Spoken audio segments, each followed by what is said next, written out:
started, I just wanted to make sure that the people in the audience know that we have moved our presentations from tonight until January 8th.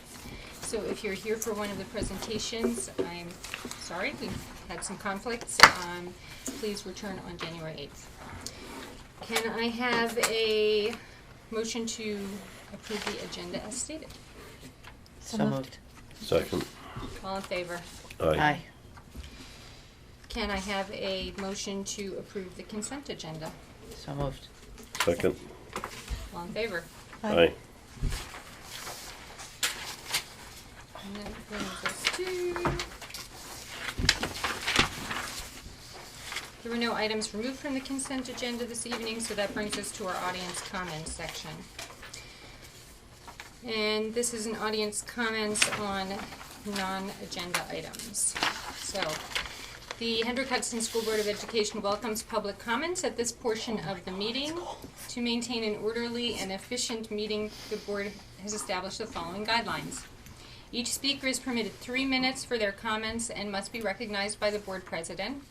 Speakers should have signed in with Roseanne and will be called in the order that they have signed in. All comments must be directed to the board president. The board will listen to comments and input, but will not necessarily debate or discuss items, and operational matters will be directed to school administration for handling. The board is not permitted to address personnel or individual student matters in open session, and the board will limit repetitive comments in order to give time for others wishing to speak. Are there any audience members that would like to make comments this evening? One has signed up. And who is that? No one has. Oh, no one has Oh, signed no, up. I I thought just- you oh, they said said one one. has signed up. No one. Okay. Then we can move along. All right. I think we're passing on the superintendent's report, correct? Yeah, in the interest of time. Okay. Concert.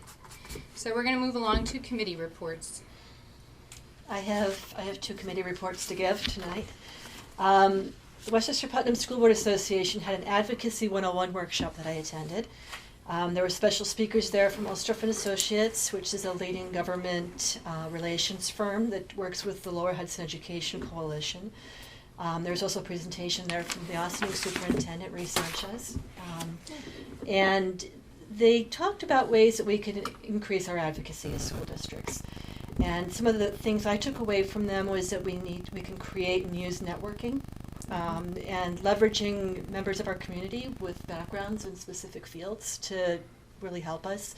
They used the example of they had people who were in public relations, other people that were in social media and organizing data, and just knew about being able to use all those different specialties that we have in our area. We've done some of that. Yeah. And I want Yeah. to follow up. They're coming down to meet with us tomorrow, this group, to help us package some of our advocacy materials.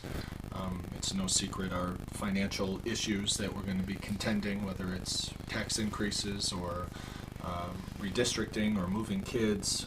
So the Lower Hudson Education Council is sending them on their behalf to work with us to make sure we can advocate for all the financial resources and take the burden off the taxpayers. The other idea they shared was there's power in numbers.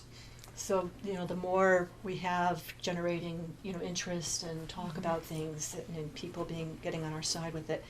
The other thing we can do is become a reliable source to to representatives. So if they know that they can come to us for accurate information, they will turn to us to get advice and counsel on things.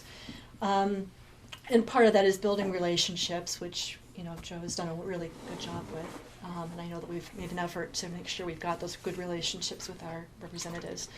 And then another important point, and this is the last one, is to make sure we have a good solid ask and a proposed solution to our requests that we have of our officials.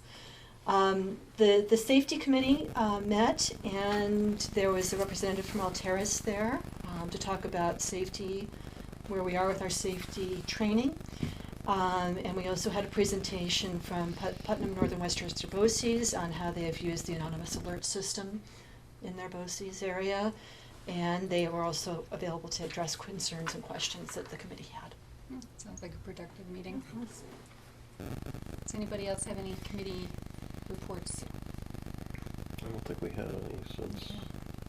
No, finances postponed. Okay. Weather time. It's gonna be fun, right? Hmm? Here comes weather time. Yes. Much earlier than me. All right, so that brings us to our next audience comment section, which is usually on our presentation, since we did not have any presentations this evening, and there's nobody signed up. I'm gonna assume there are no audience comments, but in case there is a last minute change of heart, okay. All right, so anybody have any new business? Nope, okay. This is a very fast meeting. I'd like to wish everybody a happy holiday, happy break, happy new year. Our next meeting will be January 8th of 2020. Wow, it's a big number. Can I have a motion to close the meeting? So moved. I'll second it. All in favor? Aye. Aye.